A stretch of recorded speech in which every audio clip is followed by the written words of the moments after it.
A lot of toxic people don't understand that when you finally give yourself the self-love and the self-respect that you deserve after years and years and years and years of people pleasing, you just can't go back. You can't go back to those old ways that you used to operate.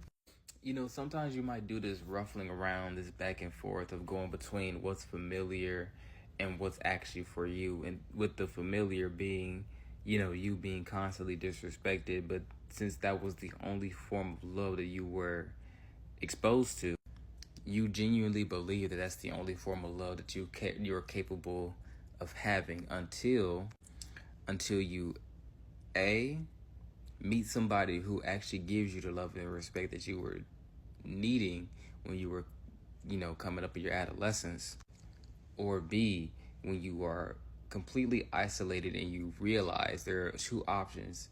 You could either, cut the cord, if you get my drift there, or you can finally stand up for yourself and decide that I'm not gonna put up with this disrespect any longer.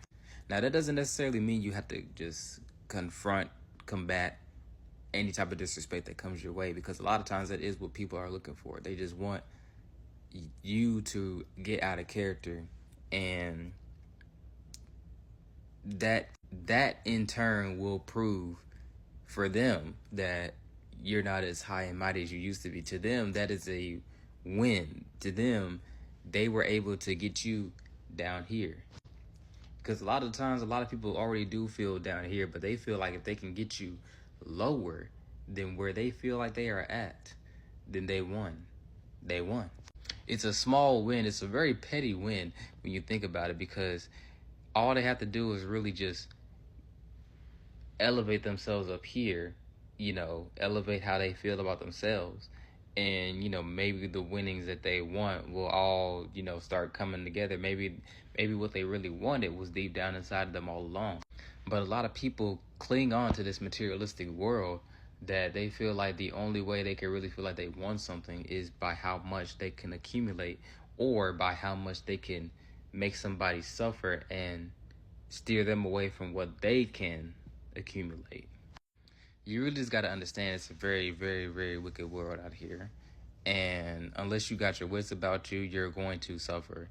As a person who walks in light, you are going to suffer 9 times out of 10, because you keep wanting to see the good in people.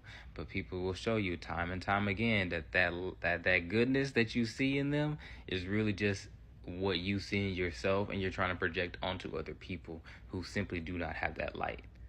The quicker you get through that, the quicker you put that in your mind and say, okay, maybe these people aren't what I think that they are, or maybe I'm just projecting the potential that they could be and not what they actually are in front of me.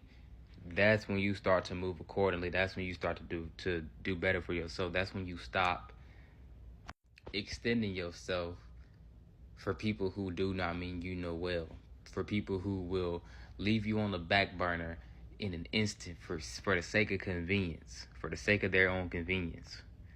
You have to get into your mind that there's only few people who have that light that you carry, and you just cannot expect that out of other people. Otherwise, you're going to get screwed over time and time and time and time again. It's a sad reality when you actually consider homelessness over, going back to what's familiar, simply because you understand how detrimental it is to your mental health if you go back to what is familiar. I would rather deal with the uncertainties of life than go back to the certain devaluation process that is staying somewhere where I am only accepted if I am to remain small and subservient and a shell of my current self. Because that phase of me is over. The people pleasing, the allowing disrespect, that phase of me is over. And if people cannot get with the program, if people cannot get to a higher level of themselves to where they understand that they don't need to do like that in order to actually feel abundant in life, then I'm not with it. You're just gonna have to get that from somebody else, because that is not me anymore. I'm so sorry, but I'm not really.